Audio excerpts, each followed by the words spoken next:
도연아, 이러면 안 되는 거 아니야? 어떻게 나한테?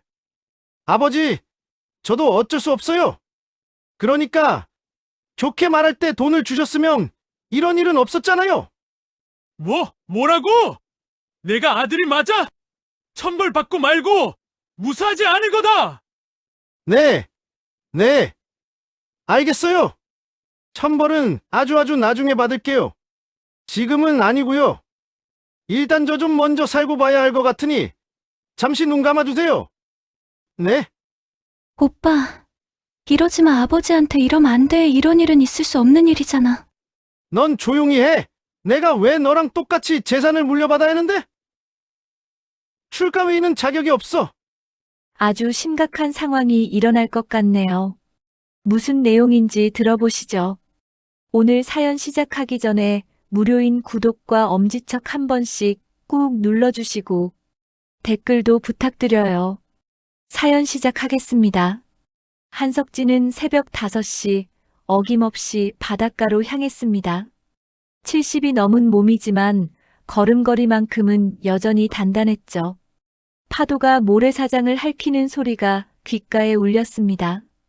짠내 나는 바닷바람이 얼굴을 스치자 문득 죽은 아내의 목소리가 들리는 것만 같았습니다. 여보, 오늘도 왔어. 무덤가에서 가져온 국화 한 송이를 파도에 던지며 석진은 중얼거렸습니다. 아내 윤정이가 세상을 떠난 지 벌써 3년이 흘렀건만 여전히 그녀의 목소리가 바람에 섞여 들려왔죠. 여보, 아이들한테 너무 엄격하지 말아요. 돈 때문에 가족이 원수가 되는 걸 봤잖아요. 우리 집만큼은 그러지 말아요. 결국 남는 건 가족뿐이에요. 석진은 담배를 꺼내 물었습니다. 의사가 폐암 위험이 있다며 금연하라고 신신당부했지만 이 시간만큼은 아내와의 추억이 너무 생생해서 참을 수가 없었죠. 연기가 바다로 흩어지는 걸 바라보며 그는 씁쓸한 미소를 지었습니다. 사실 요즘 장남 도연이 집에 올 때마다 분위기가 심상치 않았습니다. 예전처럼 반갑게 인사를 나누다가도 슬그머니 재산 이야기를 꺼내는 거였죠. 그것도 점점 더 노골적이고 치밀하게 말입니다. 아버지, 요즘 부동산 시세가 하늘 높은 줄 모르고 오른다던데요? 우리 집 평수로 보면 15억은 가뿐히 넘을 것 같은데. 혹시 최근에 감정평가 한번 받아보시는 게 어떨까요? 상속세 절약하려면 미리미리 준비해야 한다던데. 아버지 연세도 이제 70 넘으셨으니까 건강이 언제 어떻게 될지 모르잖아요.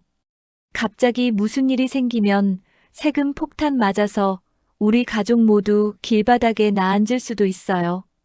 지연이는 벌써 결혼해서 남의 집 사람이 됐으니까 딱히 상관없겠지만 처음에는 효심 깊은 아들이 아버지를 걱정하는 줄 알았습니다.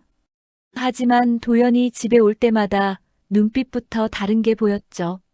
마치 무언가를 간절히 기다리는 듯한 그런 탐욕이 서린 눈빛이었습니다.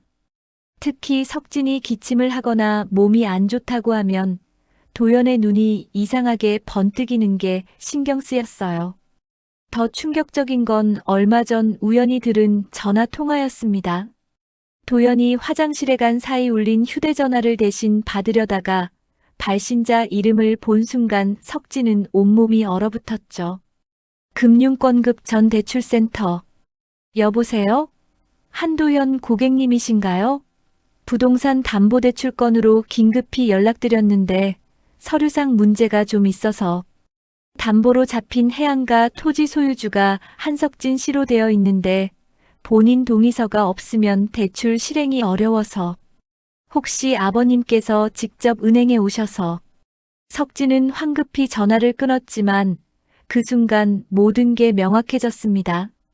도연이 자신 모르게 이미 재산을 담보로 뭔가 큰일을 저질러 놓았다는 걸 직감했죠. 아마 사업 자금이나 투자 때문에 급전이 필요했던 모양이었습니다. 이 자식이 내가 살아있는데도 이런 짓을. 석진의 주먹이 부들부들 떨렸습니다. 하지만 확실한 증거도 없는 상황에서 아들을 추궁할 수도 없었죠.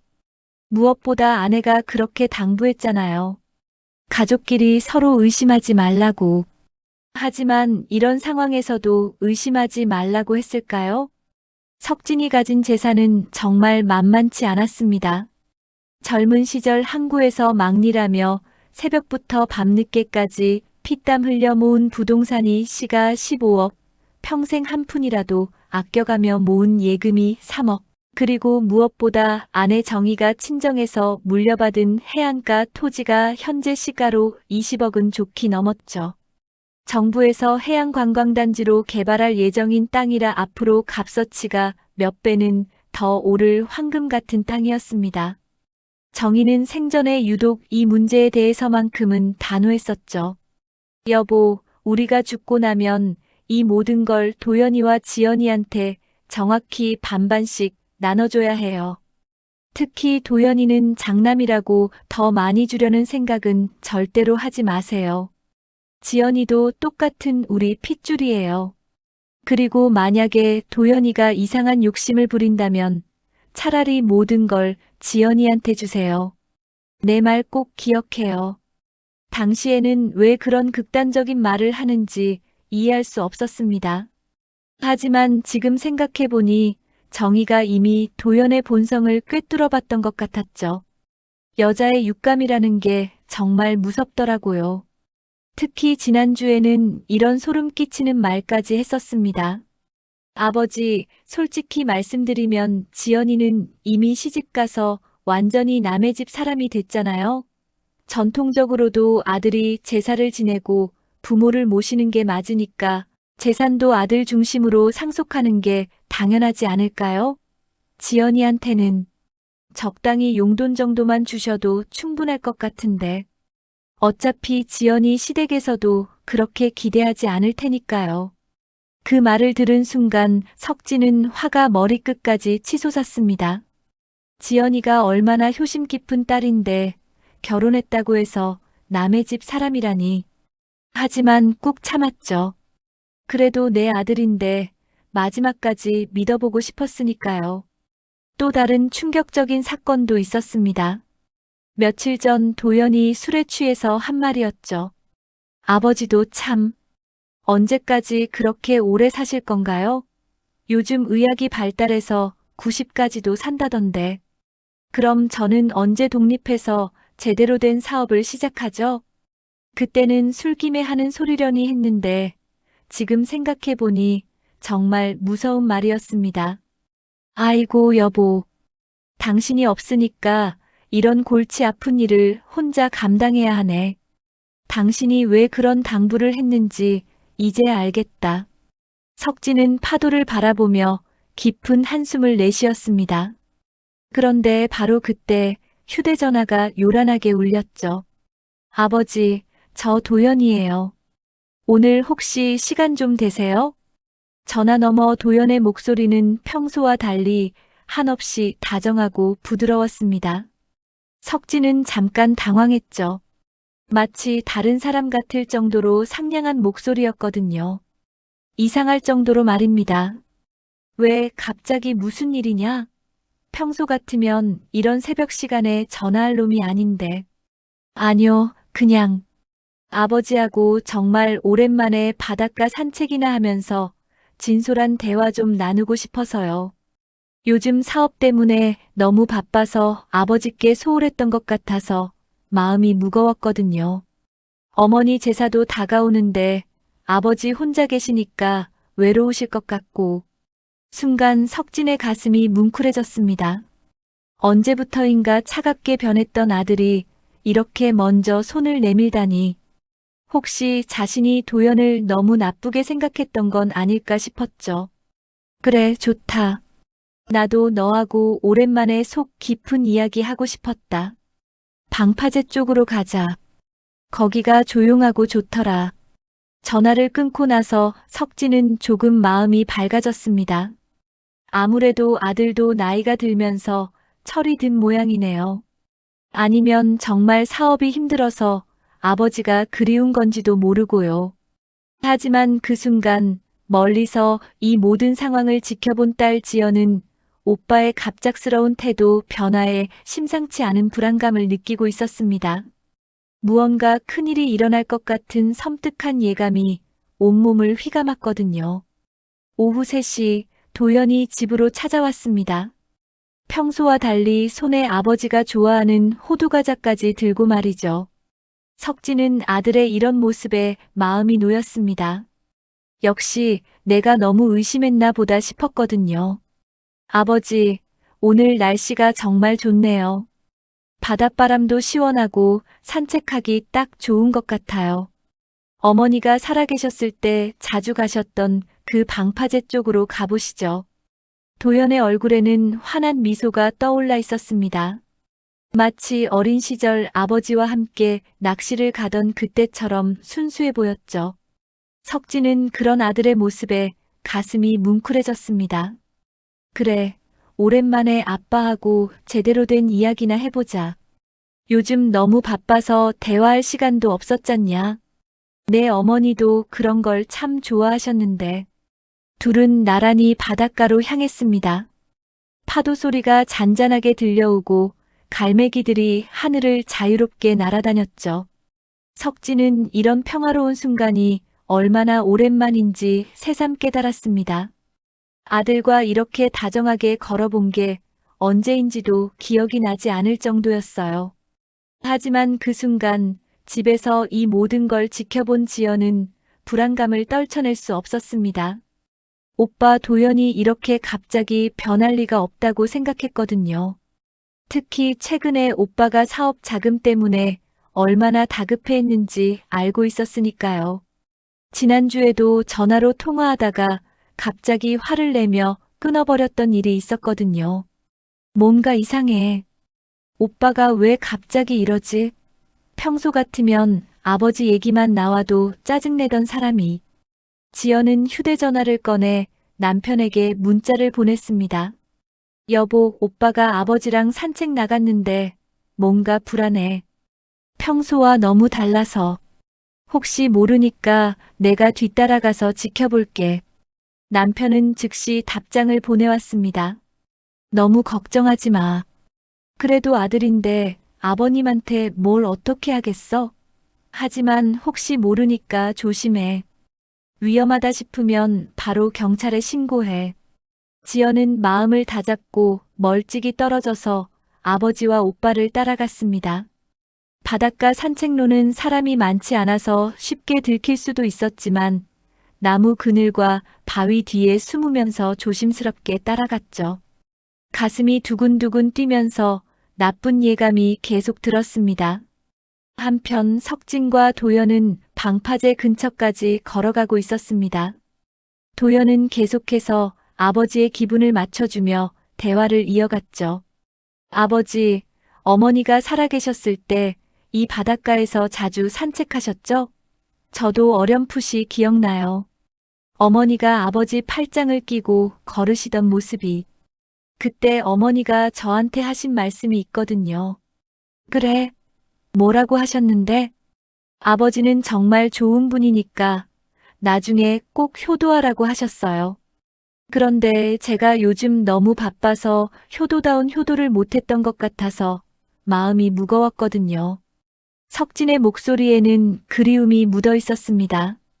도연은 그런 아버지를 바라보며 묘한 표정을 지었죠. 마치 무언가를 계획하고 있는 듯한 눈빛이었습니다. 아버지, 그럼 오늘은 저 방파제 끝까지 가보시죠. 어머니를 추억하면서 말이에요. 거기서 바라보는 바다가 정말 아름답다던데. 그래, 좋은 생각이다. 오랜만에 가보자. 내 어머니도 거기서 바라보는 석양을 참 좋아하셨지. 둘은 방파제를 향해 걸음을 옮겼습니다. 방파제는 바다로 길게 뻗어나간 콘크리트 구조물로 끝까지 가려면 좁은 길을 따라 10분 정도 걸어야 했죠. 특히 끝부분은 사람이 거의 오지 않는 외진 곳이었습니다. 파도가 거칠게 부딪히는 곳이라 위험하기도 하고요. 지연은 멀리서 그 모습을 보며 더욱 불안해졌습니다. 왜 하필 그런 외진 곳으로 가는 걸까 싶었거든요. 특히 오빠가 자꾸 주변을 둘러보는 모습이 수상했어요. 방파제 입구에 도착했을 때 도연이 갑자기 말했습니다. 아버지, 요즘 건강은 어떠세요? 혹시 어디 아픈 데는 없으시고요? 나이가 드시니까 걱정이 되네요. 아직은 괜찮다. 가끔 허리가 좀 아프긴 하지만 내 나이 되면 다 그런 거 아니겠냐? 병원에서도 나이치고는 건강하다고 하더라. 그래도 조심하셔야 해요. 특히 이런 바위 많은 곳에서는 발을 헛디디면 큰일 나잖아요. 바다에 빠지면 구조하기도 어렵고. 도연의 말에는 묘한 뉘앙스가 있었습니다. 마치 무언가를 암시하는 듯한 느낌이었죠. 하지만 석진은 아들의 걱정으로만 받아들였습니다. 방파제 중간쯤에 도달했을 때 주변을 둘러본 도연이 갑자기 걸음을 멈췄습니다. 아버지, 잠깐 쉬어 가시죠. 바람도 시원하고 경치도 좋네요. 사람도 없어서 조용하고. 그래, 좀 쉬자. 나이가 들어서 그런가 예전만 못하네. 숨이 좀 찬다. 두 사람은 방파제 위에 앉아서 바다를 바라봤습니다. 파도가 방파제에 부딪히며 하얀 포마를 일으켰고 바닷바람이 시원하게 불어왔죠. 하지만 점점 파도가 거세지고 있었습니다. 아버지, 사실 오늘 꼭 드리고 싶은 말씀이 있어서 이렇게 모신 거예요. 도연의 목소리가 조금 진지해졌습니다. 석진은 고개를 돌려 아들을 바라봤죠. 뭔데? 무슨 말이든 해봐. 아빠가 들어줄게. 사실 요즘 사업이 정말 많이 어려워서요. 급하게 자금이 필요한 상황이거든요. 그래서 혹시 아버지께서 조금 도와주실 수 있을까 해서. 정말 절박한 상황이에요. 역시나였습니다. 석진은 속으로 한숨을 쉬었지만 그래도 아들이 솔직하게 털어놓는 게 다행이라고 생각했죠. 얼마나 필요한데? 아버지가 도울 수 있는 선에서는 도와주고 싶다만. 사실 꽤 큰 금액이에요. 5억 정도는 되어야 할 것 같아서요. 하지만 걱정하지 마세요. 몇 달 안에 꼭 갚을게요. 이번 사업만 성공하면 몇 배로 불려서 갚아드릴 수 있어요. 5억이라는 금액에 석진은 깜짝 놀랐습니다. 생각보다 훨씬 큰 돈이었거든요. 5억이나?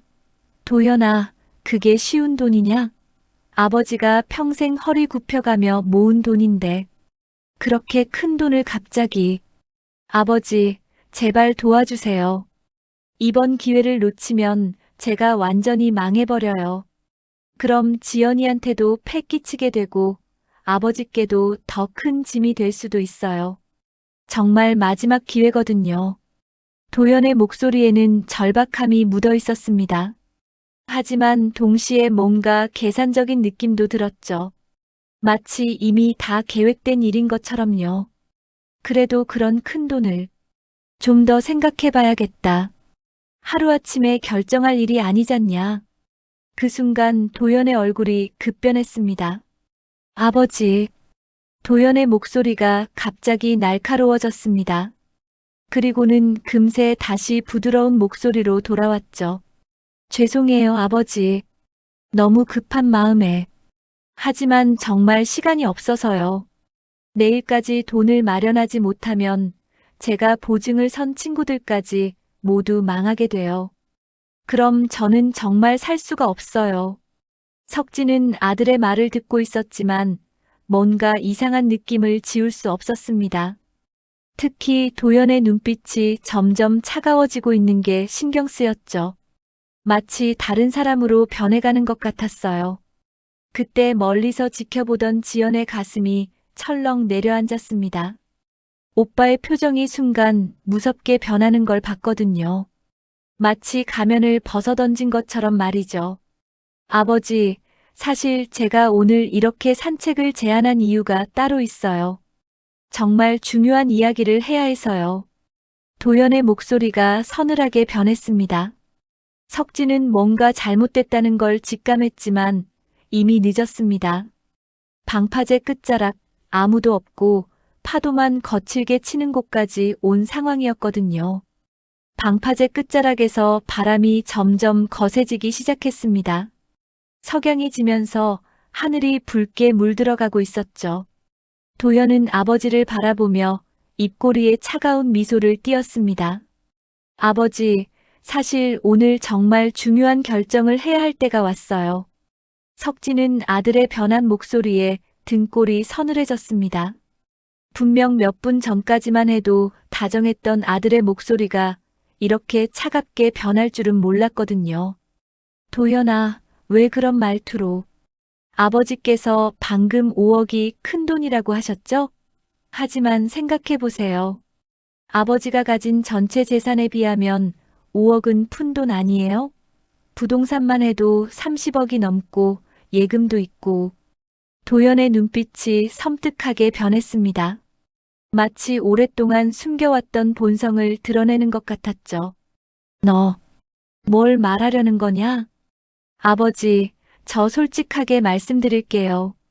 저는 이미 그 땅을 담보로 대출을 받았어요. 물론 아버지 도장을 좀 빌렸지만요. 석진은 아들의 말에 충격을 받았습니다. 역시 그 전화 통화가 사실이었던 거죠. 뭐라고? 내 도장을 어떻게? 아버지, 놀라지 마세요. 어차피 나중에는 다 제 것이 될 텐데 좀 미리 사용하는 게 뭐가 문제예요?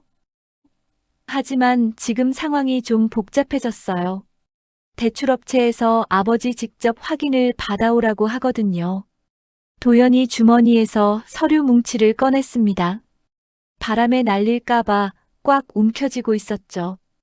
여기에 사인 한 번만 해주시면 모든 게 해결돼요. 그럼 저도 살고 아버지도 편해지시고. 도연아, 너 정말 미쳤구나. 내가 언제 그런 걸 허락했다고.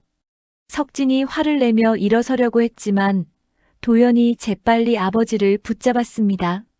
아버지, 진정하세요. 흥분하시면 혈압 오르신다고 늘 말씀하시잖아요. 그런데 도연의 손에는 이상한 힘이 들어가 있었습니다. 마치 아버지를 놓아주지 않겠다는 의지가 느껴졌죠. 놓아라. 이 자식아. 석진이 몸부림치자 도연의 얼굴이 완전히 차가워졌습니다. 아버지, 왜 이렇게 고집을 부리세요? 어차피 아버지가 돌아가시면 모든 건 제 몫 아니에요? 그냥 좀 일찍 넘겨주시면 안 되나요? 뭐라고? 너 지금 뭔 소리를? 아버지, 솔직히 말해서 아버지가 언제까지 살 건가요? 70이 넘으셨는데. 요즘 의학이 발달했다고는 하지만 언제 어떻게 될지 아무도 모르잖아요. 도연의 말에 석진은 온몸이 떨렸습니다. 자식의 입에서 이런 말이 나올 줄이야. 도연아, 너 정말. 그리고 지연이는 이미 시집가서 남의 집 사람이 됐고요. 결국 아버지를 끝까지 모실 사람은 저뿐이에요. 그런데 왜 재산을 반반씩 나눠줘야 하나요? 그게 말이 되나요? 멀리서 지켜보던 지연은 오빠의 말을 듣고 온몸이 부들부들 떨렸습니다.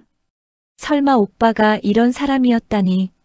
여보, 지금 당장 경찰서에 신고해. 오빠가 아버지를 위험에 빠뜨리려고 해. 지연은 급하게 남편에게 전화를 걸었지만 바닷가라서 그런지 전화가 잘 안 터졌습니다. 아이고, 왜 이럴 때 전화가. 한편 방파제에서는 아버지와 아들 사이의 긴장이 극도로 높아지고 있었습니다. 도연아, 내가 너를 잘못 키웠구나. 이런 생각을 가지고 살았다니. 아버지, 이제 그런 말은 그만하세요.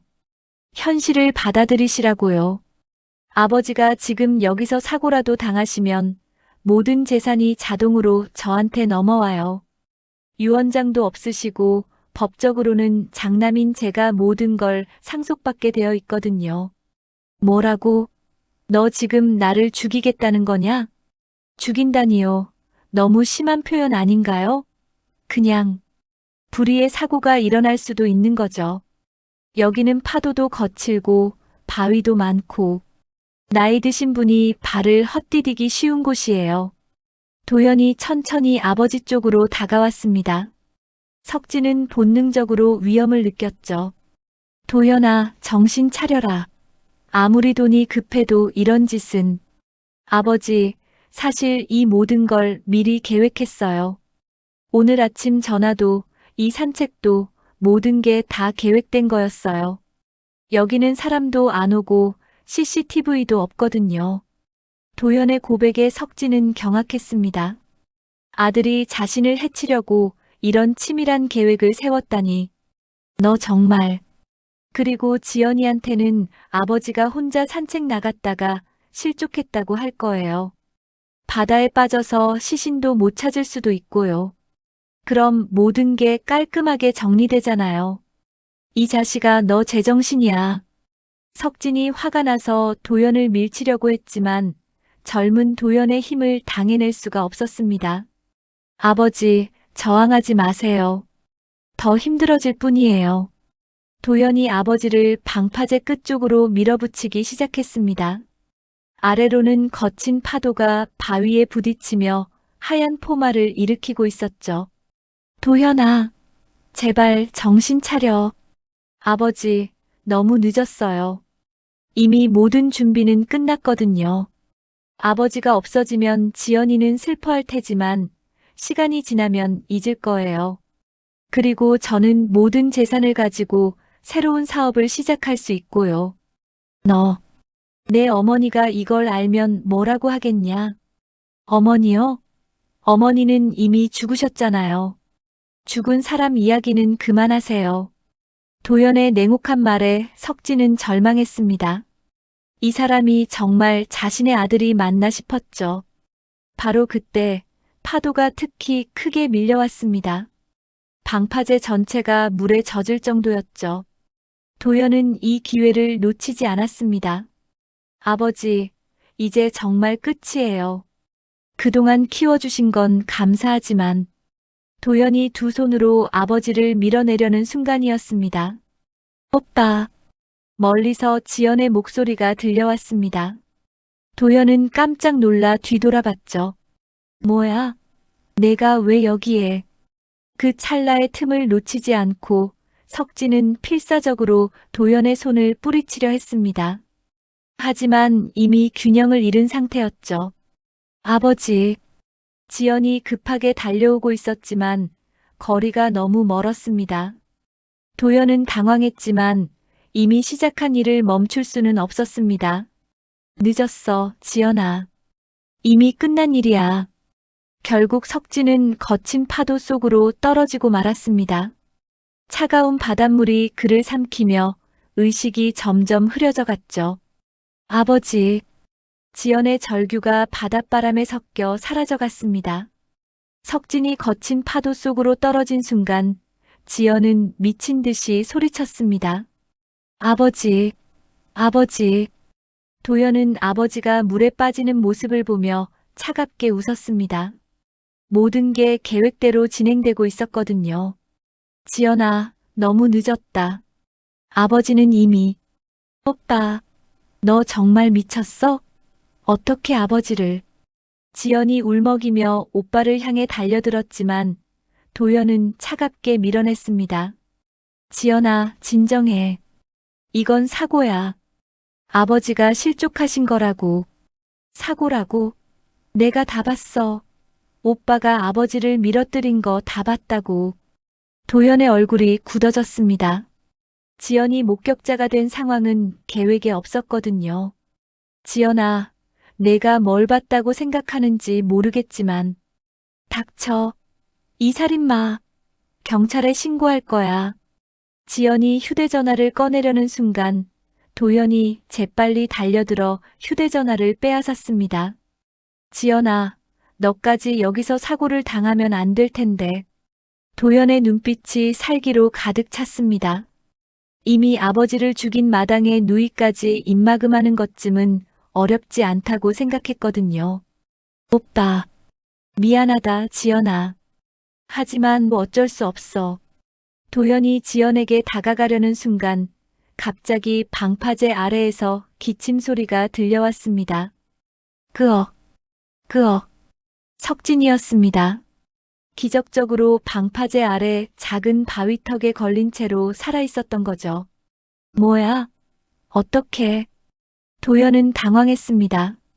분명히 죽었다고 생각했는데 아버지가 아직 살아있었거든요. 아버지가 살아계셔. 지연이 기뻐하며 소리쳤지만 석진의 상태는 매우 위험해 보였습니다. 바위에 부딪혀 머리에서 피가 흐르고 있었고 의식도 흐릿한 상태였죠. 도연아, 너 이 자식아. 석진이 간신히 고개를 들어 아들을 바라봤습니다. 눈빛에는 분노와 실망이 가득했죠. 아직도 안 죽었네. 도연이 차갑게 중얼거렸습니다. 그리고는 주변에 있던 큰 돌덩이를 집어들었죠. 오빠, 뭐 하는 거야? 확실하게 마무리해야지. 도연이 돌을 들고 아버지가 있는 바위턱으로 내려가려 했습니다. 하지만 그때 멀리서 사이렌 소리가 들려왔습니다. 웅웅웅. 지연이 미리 남편에게 보낸 문자를 받고 남편이 경찰에 신고했던 거였습니다. 뭐야? 경찰이 왜? 도연은 당황했습니다. 계획이 완전히 틀어진 거죠. 오빠, 이제 끝났어. 경찰이 와. 아니야. 아직 끝나지 않았어. 도연이 미친 듯이 소리치며 돌을 아래로 던지려 했지만 이미 늦었습니다. 경찰들이 방파제로 달려오고 있었거든요. 거기서 손을 들어. 경찰관들이 확성기로 소리쳤습니다. 도연은 돌을 든 채로 그 자리에 멈춰섰죠. 지연이 내가 신고했구나. 당연하지. 오빠가 아버지를 죽이려 하는데 어떻게 가만히 있어? 경찰들이 방파제에 도착했습니다. 상황을 파악한 경찰관이 즉시 구조대에 연락을 취했죠. 여기 구조대 필요합니다. 바위턱에 부상자가 있어요. 네, 확인했습니다. 지금 출동하겠습니다. 구조대가 도착하기까지는 시간이 걸릴 것 같았습니다. 석진의 상태가 점점 나빠지고 있었거든요.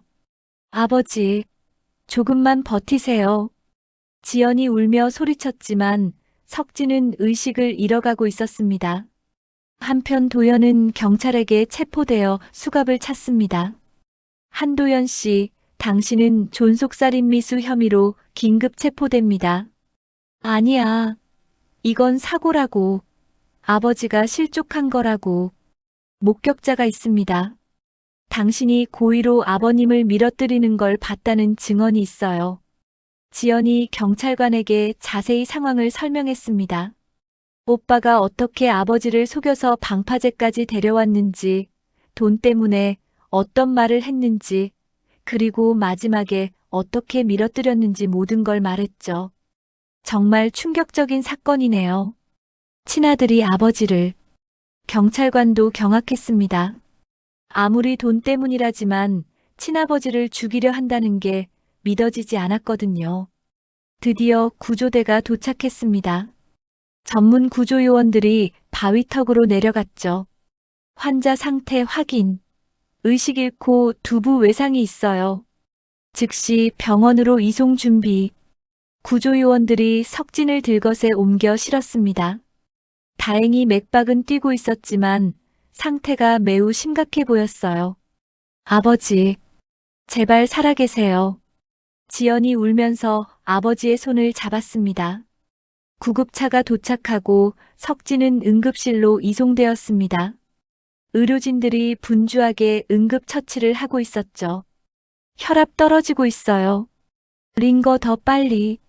CT 촬영 준비. 응급실은 순식간에 전쟁터가 되었습니다. 한편 경찰서에서는 도연에 대한 조사가 시작되었습니다. 한도연 씨, 왜 아버님을 해치려 했습니까? 아닙니다. 저는 그런 적 없어요. 아버지가 실족한 거라고요. 목격자 증언에 따르면 당신이 고의로 밀었다고 하는데요. 그건 도연은 말을 제대로 하지 못했습니다. 현장에서 지연이 모든 걸 다 봤기 때문에 변명할 여지가 없었거든요. 그리고 아버님 재산을 무단으로 담보로 잡고 대출을 받은 것도 확인됐습니다. 이것도 사기 행위에 해당하네요. 경찰이 도연의 휴대전화에서 발견한 대출업체와의 통화 기록들을 보여줬습니다. 이건 급해서 아버님을 속이고 도장을 위조했다는 말씀이신가요? 도연은 더 이상 변명할 수 없었습니다. 모든 증거가 다 나와버린 상황이었거든요. 한편 병원에서는 석진의 수술이 진행되고 있었습니다.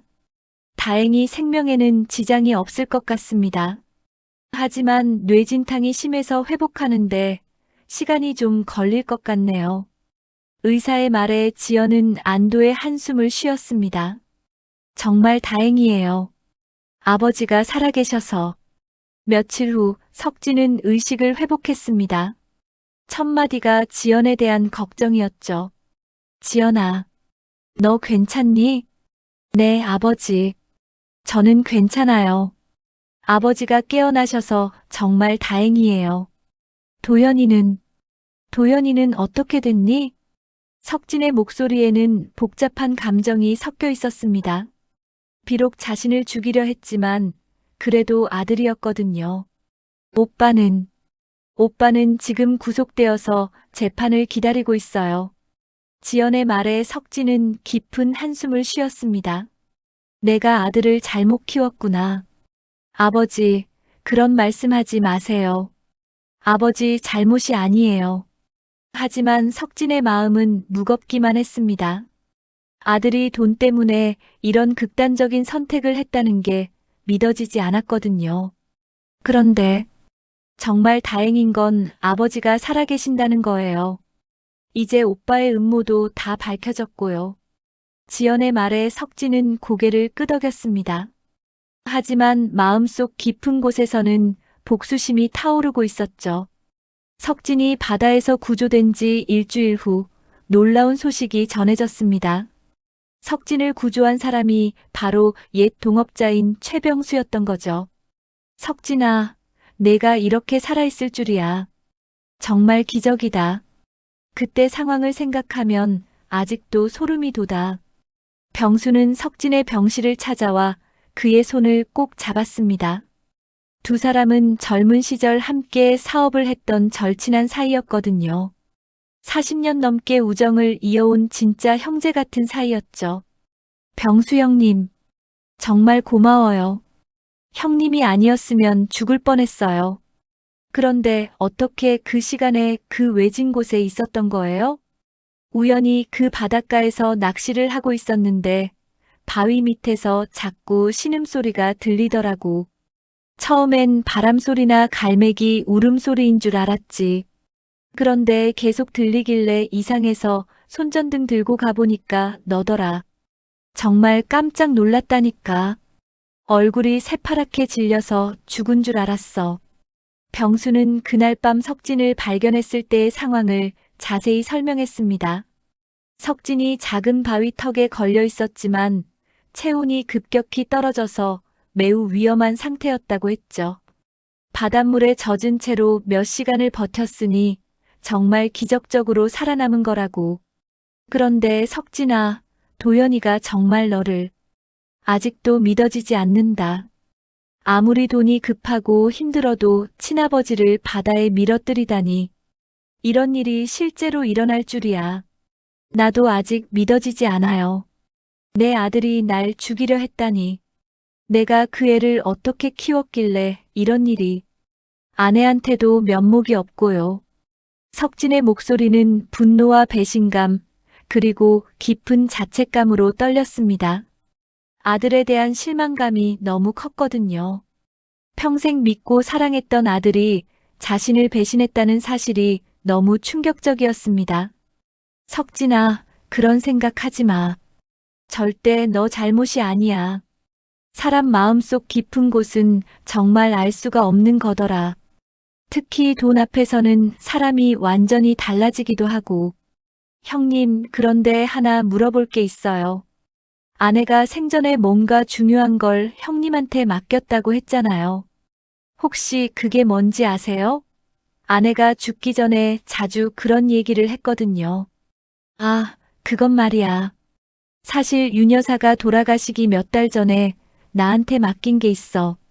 그때는 왜 그러시는지 도무지 이해가 안 됐는데 이제야 윤 여사가 얼마나 먼 곳까지 내다보셨는지 알겠다. 병수는 가방에서 두꺼운 봉투 하나를 꺼냈습니다. 정희가 직접 작성한 긴 편지와 몇 가지 중요한 서류들이 들어 있었죠.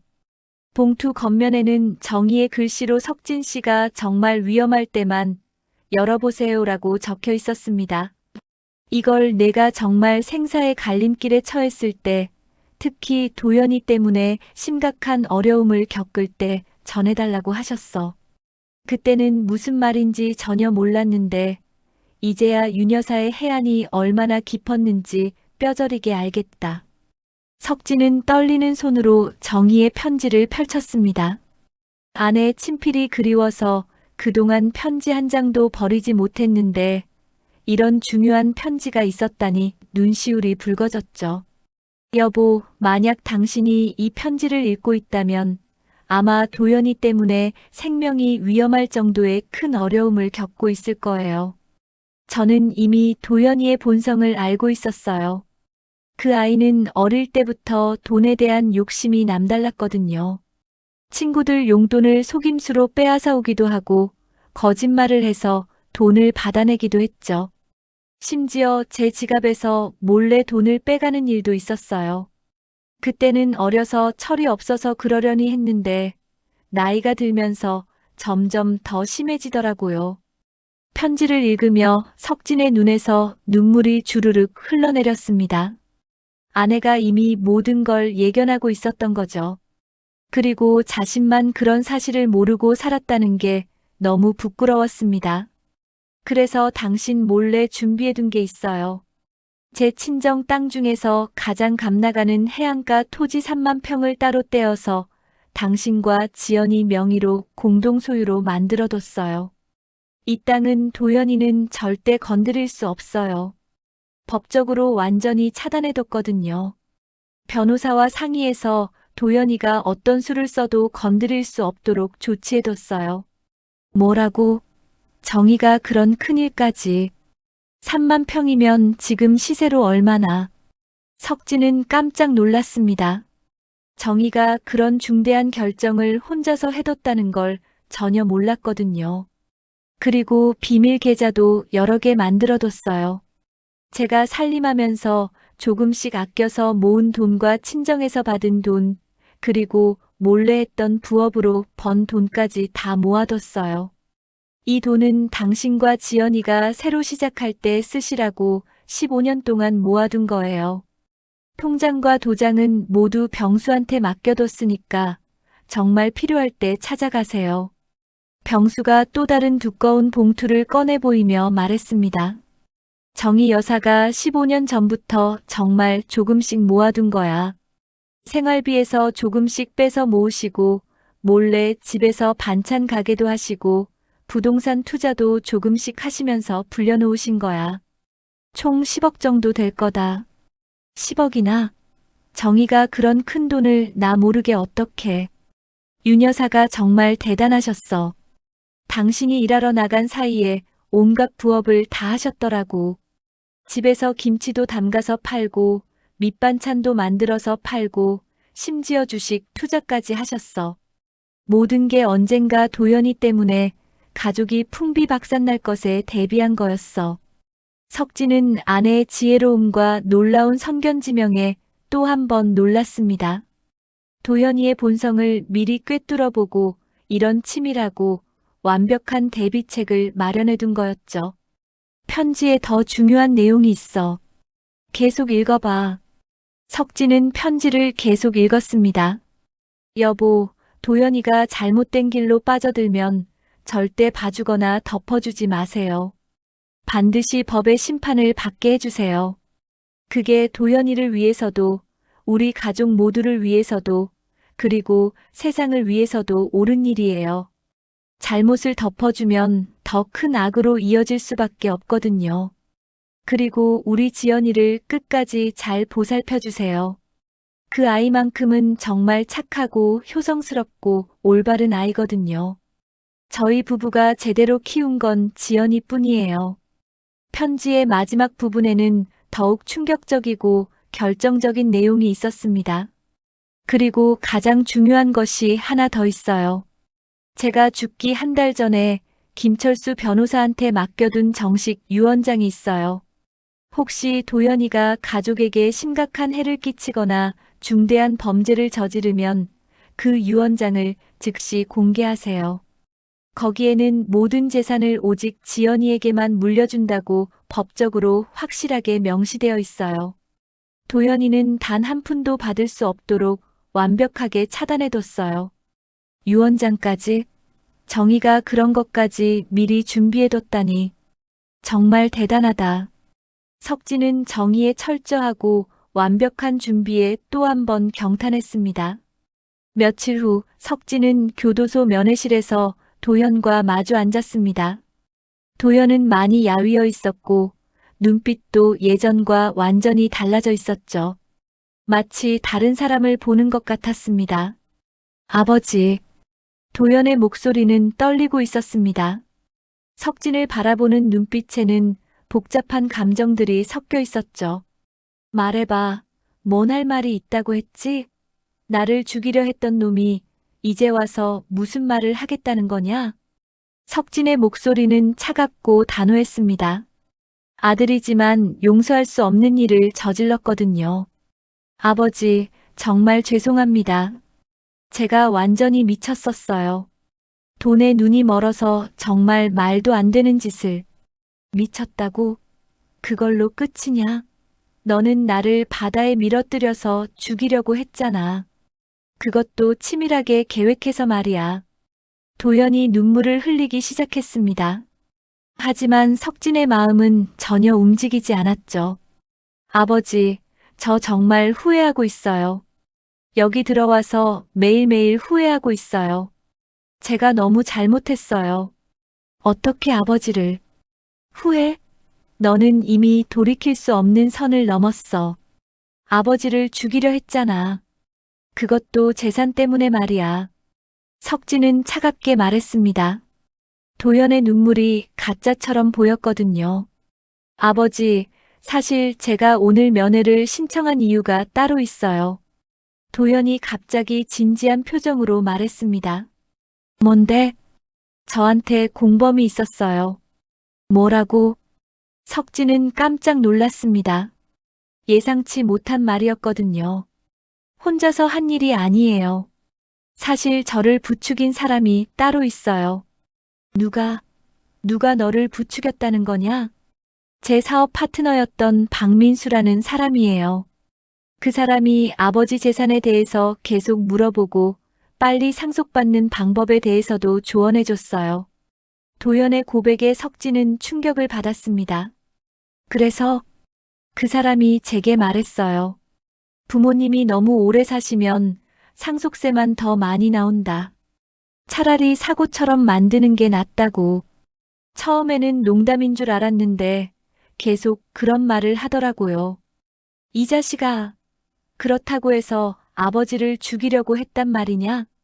석진이 화를 내며 소리쳤습니다. 면회실이 조용해졌죠. 아버지, 정말 죄송해요. 하지만 박민수가 저한테 빚을 많이 지게 만들어서 어쩔 수 없었어요. 그 사람이 제 보증을 서게 하고 사업 자금으로 돈을 빌려서는 다른 데 써버렸거든요. 그게 나를 죽일 이유가 되냐? 아버지, 박민수가 그랬어요. 만약에 제가 돈을 갚지 못하면 아버지한테 가서 모든 걸 다 말해버리겠다고. 그리고 아버지까지 빚쟁이들한테 위험해질 수 있다고 했어요. 도연의 말을 들으며 석진은 분노가 치밀어 올랐습니다. 설사 그런 사정이 있다고 해도 아버지를 죽이려 한 건 용서받을 수 없는 일이었거든요. 그런데 왜 갑자기 이런 얘기를 하는 거냐? 아버지, 박민수가 아직도 활개치고 다니고 있어요. 그 사람이 저뿐만 아니라 다른 사람들도 이런 식으로 이용하고 있다고 들었어요. 제가 감옥에 있는 동안에도 계속 그런 일을 저지르고 있다는 거예요. 석진은 잠시 생각에 잠겼습니다. 도연의 말이 사실이라면 박민수라는 사람도 처벌받아야 할 것 같았거든요. 그 박민수가 지금 어디 있는지 아니? 네, 알아요. 그리고 그 사람이 저를 이용해서 벌인 일들에 대한 증거도 있어요. 도연이 조심스럽게 말했습니다. 증거? 녹음 파일이랑 문자 메시지들이요. 제 휴대전화에 저장되어 있어요. 그 사람이 저한테 어떤 말들을 했는지 다 기록되어 있어요. 석진은 이 정보가 중요할 수도 있다고 생각했습니다. 비록 도연을 용서할 수는 없지만 다른 피해자들을 위해서라도 박민수를 잡아야 할 것 같았거든요.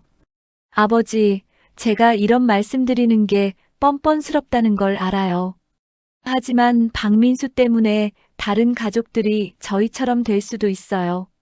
너는 이제 그런 걱정할 자격도 없어. 내가 아무리 박민수한테 속았다고 해도 결국 아버지를 죽이려고 한 건 너야. 석진의 목소리는 여전히 차가웠습니다. 아버지, 저는 정말 벌을 받아야 해요. 하지만 박민수만큼은 꼭 잡혀야 해요. 그 사람 때문에 저 같은 사람이 더 생길 수도 있거든요. 그래서 나한테 어떻게 하자는 거냐? 경찰한테 제 휴대전화에 있는 증거들을 넘겨달라고 해주세요. 그리고 박민수를 조사해달라고 신고해주세요. 도연의 부탁에 석진은 잠시 고민했습니다. 도연아, 내가 지금 무슨 생각으로 이런 말을 하는지 모르겠다. 혹시 형량을 줄이려고 하는 건 아니지? 아니에요, 아버지. 저는 어떤 벌을 받든 상관없어요. 다만 박민수만큼은 꼭 잡혀야 한다고 생각해서요. 석진은 도연의 눈을 똑바로 바라봤습니다. 거짓말을 하는 것 같지는 않았어요. 알겠다. 하지만 이걸로 내 죄가 줄어들거나 용서받을 수 있다고 생각하지는 마라. 네, 알고 있어요. 그리고 한 가지 더 말해줄 게 있다. 석진이 차갑게 말했습니다. 뭐요? 내 어머니가 남긴 유언장이 있다. 너한테는 한 푼도 주지 않는다는 내용이야. 도연의 얼굴이 창백해졌습니다. 그게 무슨 말씀이세요? 내 어머니는 이미 내 본성을 알고 있었어. 그래서 미리 모든 걸 준비해뒀던 거야. 내가 가족에게 해를 끼치면 모든 재산을 지연이한테만 물려준다고 유언장에 명시해뒀어. 어머니가 그런 걸. 도연은 충격에 빠진 듯 했습니다. 그래, 내 어머니는 너보다 훨씬 현명하셨어. 이런 일이 일어날 걸 미리 알고 계셨던 거야. 석진은 일어섰습니다. 도연아, 이제 정말 끝이다. 내가 박민수 얘기를 해줘서 고맙긴 하지만 그렇다고 해서 내 죄가 사라지는 건 아니야. 아버지, 앞으로 다시는 나한테 면회 신청하지 마라. 나는 이미 아들이 없다고 생각하고 살 거다. 석진은 더 이상 뒤돌아보지 않고 면회실을 나섰습니다. 도연의 부르는 소리가 뒤에서 들려왔지만 석진은 걸음을 멈추지 않았죠. 면회실을 나서며 석진은 마음을 정리했습니다. 비록 도연이 박민수 얘기를 해줬지만 그렇다고 해서 용서할 수는 없었거든요. 하지만 다른 피해자들을 위해서라도 박민수는 반드시 잡아야겠다고 생각했습니다. 교도소를 나오면서 석진은 지연이한테 전화를 걸었습니다. 지연아, 아빠다. 경찰서에 가서 신고할 게 하나 생겼어. 무슨 일이세요, 아버지? 도연이 배우에 박민수라는 사람이 있었다고 하더라. 그놈도 잡아야겠어. 석진의 목소리에는 강한 의지가 담겨 있었습니다. 이제 정말 모든 걸 정리할 때가 온 것 같았거든요. 도연의 증언을 바탕으로 경찰 수사가 시작된 지 한 달 후 박민수는 결국 체포되었습니다. 그의 범죄 규모는 석진이 상상했던 것보다 훨씬 더 컸죠.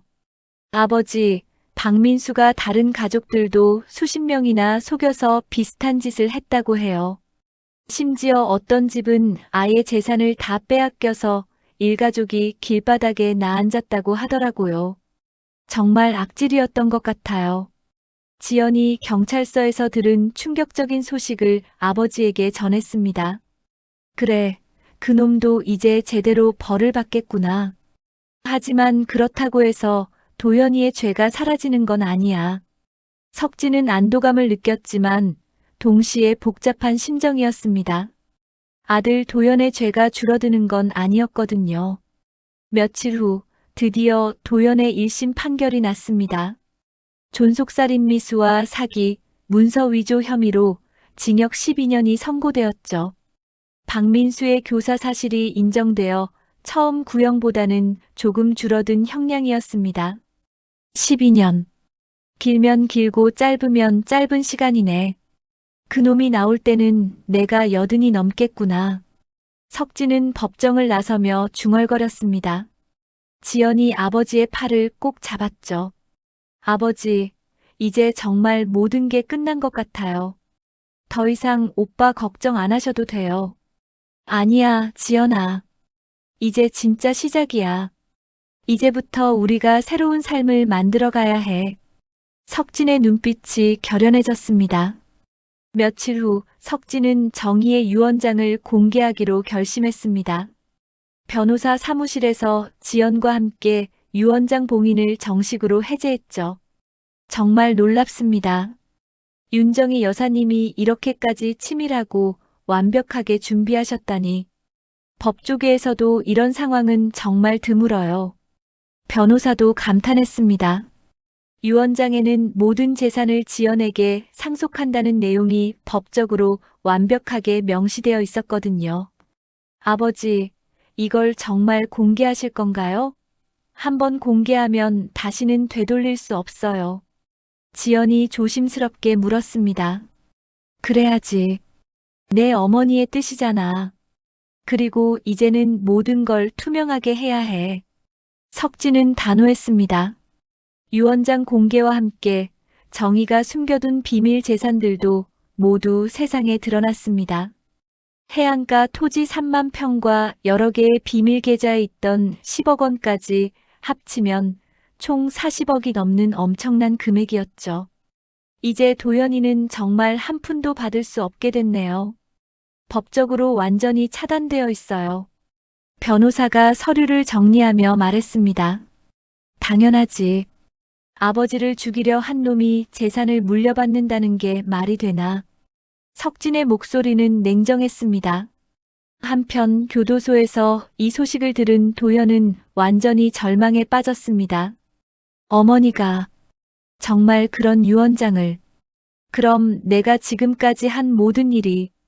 도연은 자신의 계획이 완전히 물거품이 된 걸 깨달았죠. 아버지를 죽이려 했던 모든 일이 처음부터 헛수고였던 거였습니다. 며칠 후 석진과 지연은 정의의 묘소를 찾았습니다. 국화꽃을 한 아름 가져가서 묘비 앞에 정성스럽게 놓았죠. 여보, 당신 말이 다 맞았어. 도연이가 정말 그런 끔찍한 짓을 저질렀어. 당신이 얼마나 현명했는지 이제 알겠어. 석진은 아내의 묘비 앞에서 무릎을 꿇었습니다. 어머니, 제가 아버지 잘 모실게요. 걱정하지 마세요. 그리고 오빠를 용서하지 못해서 죄송해요. 지연도 눈물을 흘리며 말했습니다. 그런데 여보, 이제 어떻게 해야 할까? 도연이를 완전히 포기해야 하는 건가? 아무리 그래도 내 아들인데. 석진의 마음은 여전히 복잡했습니다. 아무리 나쁜 짓을 했어도 아들은 아들이었거든요. 바람이 불어와서 나뭇잎들이 바스락거렸습니다. 마치 정의가 무언가 말하려는 것 같았죠. 그날 밤 석진은 오랜 고민 끝에 어려운 결심을 했습니다. 도연에게 마지막 기회를 주기로 한 거죠. 하지만 이번에는 조건부로 말입니다. 다음 날 석진은 다시 교도소를 찾았습니다. 면회실은 여전히 차갑고 삭막했죠. 아버지, 왜 다시 오셨어요? 저한테 더 이상 할 말은 없으실 텐데. 도연은 놀라고 당황한 표정이었습니다. 얼굴이 많이 야위어 있었고 눈빛도 예전과 달랐어요. 마지막으로 할 말이 있어서. 석진은 차분하고 단호하게 말했습니다. 도연아, 내 어머니 유언장이 공식적으로 공개됐다. 이제 너는 정말 한 푼도 받을 수 없어. 법적으로 완전히 차단되어 있다. 도연은 아무 말도 할 수 없었습니다. 하지만 아버지가 마지막으로 제안할 게 있다. 뭐요? 내가 정말로 진심으로 뉘우치고 있다면 12년 후에 출소했을 때 새로운 삶을 살 기회를 한 번만 더 주겠다. 도연의 눈이 커졌습니다. 어떤 기회요? 작은 가게 하나 차려줄 돈은 주겠다. 하지만 절대적인 조건이 3개 있어. 무슨 조건이요? 첫째, 12년 동안 모범수로 완벽하게 생활할 것. 단 한 번의 징계도 받지 말고. 둘째, 출소 후에 지연이한테 무릎 꿇고 진심으로 사과할 것. 셋째, 다시는 절대로 돈 때문에 가족을 배신하거나 해치지 않을 것. 석진의 조건을 들으며 도연은 눈물을 흘렸습니다. 아버지, 정말로요? 정말 기회를 주신다는 거예요? 단, 이게 진짜 마지막이다. 단 하나라도 약속을 어기면 그때는 정말 완전히 남남이야. 죽어도 다시는 만나지 않을 거다. 네, 꼭 지키겠습니다. 정말 열심히 살겠습니다. 도연이 간절하게 대답했습니다. 그리고 하나 더 12년 동안 매달 편지를 써서 보내라. 내가 어떻게 살고 있는지, 뭘 반성하고 있는지 다 써서 보내. 그래야 진짜 변했는지 알 수 있을 거 아니냐. 네, 알겠습니다. 석진은 교도소를 나서며 마음이 조금 가벼워졌습니다. 아들에게 마지막 기회를 준 것에 대해 후회는 없었거든요. 한편 지연은 아버지의 결정을 듣고 조금 걱정스러워했습니다. 아버지, 정말 괜찮으실까요? 오빠가 또 배신하면 어떻게 해요? 지연아, 그래도 한 번은 기회를 줘봐야지. 내 어머니도 그걸 원하고 있을 거야. 하지만 한번 그런 일을 저지른 사람이 걱정하지 마. 이번에는 아버지가 모든 걸 다 준비해뒀으니까 더 이상 당하지 않을 거야. 석진의 눈빛이 예전과 완전히 달라져 있었습니다. 이제는 더 이상 순진하게 믿기만 하는 아버지가 아니었거든요. 며칠 후 석진은 정희가 남긴 비밀 재산으로 새로운 사업을 시작했습니다. 해안가에 고급 펜션을 운영하기로 한 거죠. 아버지, 정말 좋은 아이디어 같아요. 이런 좋은 위치에 펜션이 있으면 손님들이 엄청 많이 올 거예요. 지연이 설계도를 보며 기뻐했습니다. 내 어머니가 이 최고의 자리를 미리 준비해뒀으니까 잘 활용해야지. 석진은 새로운 시작에 대한 기대감으로 가득했습니다. 공사가 시작되고 몇 달 후 정희 펜션이 완공되었습니다. 바다가 한눈에 보이는 멋진 펜션이었죠. 어머니 이름으로 지어서 정말 뜻깊어요. 지연이 펜션 간판을 보며 눈물을 흘렸습니다. 여보, 당신 덕분에 새로운 인생을 시작하게 됐어. 고마워. 석진도 아내를 그리워하며 중얼거렸습니다. 12년이라는 긴 세월이 흘렀습니다. 석진은 어느덧 83세가 되었고 정희 펜션은 이 지역에서 가장 유명한 명소가 되어 있었죠. 바다를 바라보며 힐링할 수 있는 최고의 장소로 입소문이 나서 연중 예약이 끊이지 않았습니다.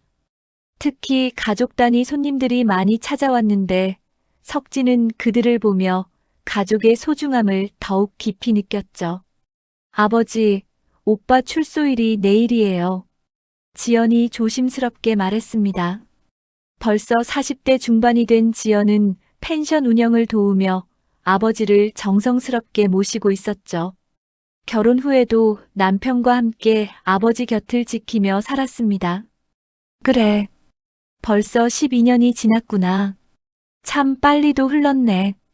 도연이 교도소에 있는 동안 매달 빠짐없이 편지가 왔었거든요. 처음에는 변명과 후회로 가득했던 편지가 시간이 지나면서 점점 진심이 담긴 깊은 반성문으로 변해갔었습니다. 마지막 몇 년간의 편지들은 정말 다른 사람이 쓴 것 같을 정도로 성숙해져 있었어요. 아버지, 오빠를 마중 나가실 건가요? 아니다. 그놈이 스스로 찾아와야지. 내가 왜 나가니? 석진은 단호했습니다. 마지막 기회를 주기로 했지만 그렇다고 해서 쉽게 받아들일 생각은 없었거든요. 다음 날 오후 도연이 펜션 앞에 나타났습니다. 12년 전에 그 거만하고 욕심 많던 모습은 온데간데 없었죠. 흰머리도 생겼고 얼굴에는 주름도 생겨 있었습니다. 무엇보다 눈빛이 완전히 달라져 있었어요. 예전에 탐욕스럽고 차가운 눈빛 대신 깊은 반성과 겸손함이 담겨 있었습니다. 아버지, 저 왔습니다. 도연은 펜션 마당에서 무릎을 꿇고 큰 절을 올렸습니다. 손에는 작은 국화 꽃다발을 들고 있었죠. 12년 동안 교도소에서 아껴서 모은 돈으로 산 것 같았습니다. 석진은 2층 창문에서 그 모습을 내려다봤습니다. 마음이 복잡했지만 일단 내려가지는 않았어요. 아들이 얼마나 진심인지 좀 더 지켜봐야겠다고 생각했거든요. 지연아, 내가 먼저 가서 얘기해봐. 그놈이 정말 변했는지 확인해보고. 네, 아버지. 지연이 마당으로 내려갔습니다. 오빠의 변한 모습을 보고 깜짝 놀랐죠. 정말 다른 사람 같았거든요. 오빠, 정말 많이 변했네요. 12년 전과는 완전히 다른 사람 같아요. 지연아, 정말 미안하다. 12년 전에 내가 얼마나 끔찍하고 비인간적인 짓을 했는지 매일매일 후회하며 살았어. 너한테도 얼마나 충격을 줬을까 생각하면. 도연의 목소리는 떨리고 있었습니다. 진심이 담겨 있다는 걸 지연도 느낄 수 있었어요. 오빠, 일단 일어나요. 아버지가 기다리고 계셔요. 지연의 안내로 도연은 펜션 안으로 들어갔습니다. 석진은 거실 소파에 앉아서 아들을 기다리고 있었죠. 표정은 여전히 차가웠지만 마음 한구석에서는 복잡한 감정들이 일어나고 있었습니다. 아버지, 도연은 석진 앞에서 다시 한번 무릎을 꿇었습니다. 12년 전처럼 거만하거나 계산적인 모습은 전혀 없었어요. 아버지, 정말 죄송합니다.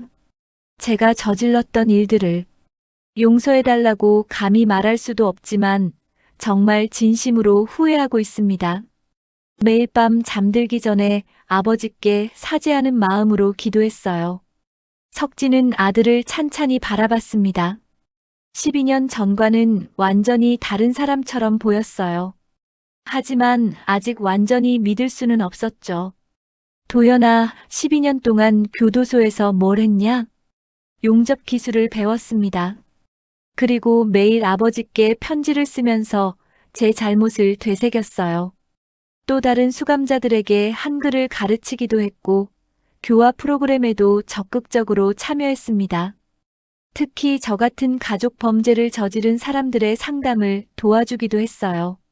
그래서 아버지, 저는 이제 정말 달라졌습니다. 돈에 대한 욕심도 완전히 버렸고 가족이 얼마나 소중한지 뼈저리게 깨달았어요. 무엇보다 아버지와 지연이에게 얼마나 큰 상처를 줬는지 알겠어요. 석진은 여전히 차가운 표정이었습니다. 말은 누구나 할 수 있어. 내가 정말 변했는지는 앞으로 행동으로 보여줘야 할 일이야.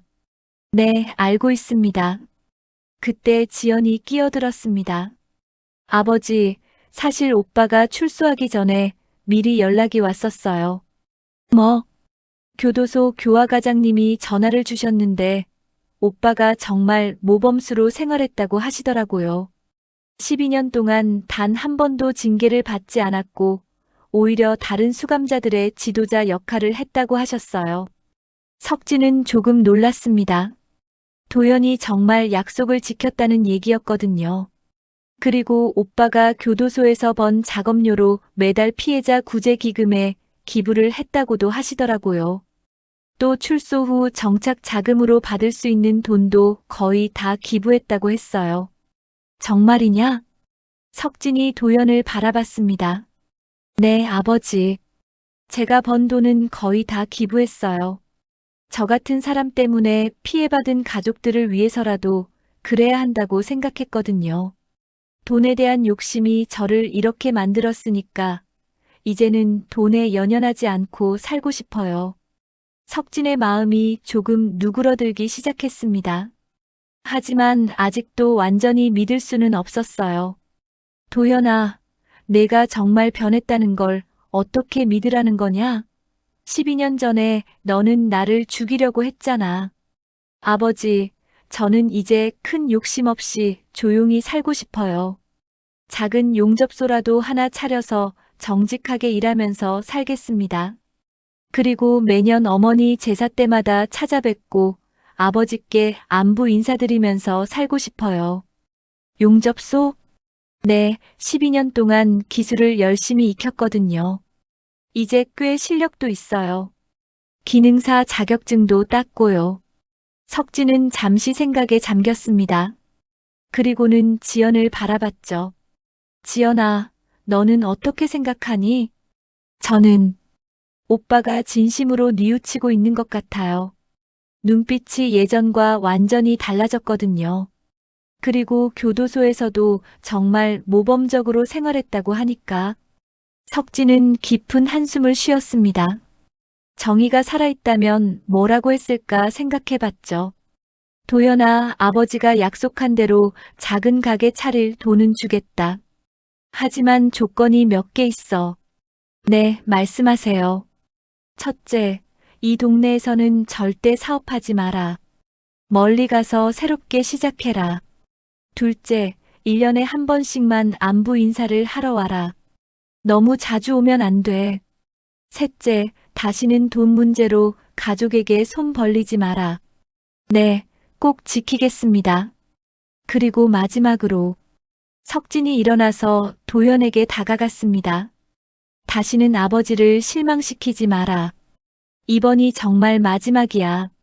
며칠 후 석진과 지연은 정희의 묘소를 찾았습니다. 여보, 도연이가 돌아왔어. 많이 변한 것 같아. 당신이 원하던 대로 마지막 기회를 줬어. 그날 저녁 석진은 펜션 앞마당에서 바다를 바라봤습니다. 파도 소리가 잔잔하게 들려왔죠. 결국 남는 건 가족이구나.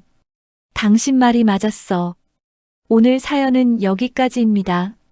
아버지가 진심으로 잘못을 뉘우친 자식을 결국은 용서를 해주네요. 가족이 최고죠. 가족들끼리 사랑하며 상처 주지 말고 살아요, 우리. 사연 들어주셔서 감사드리며 무료인 좋아요와 엄지척 한번 꾹 눌러주세요. 행복한 하루 되세요.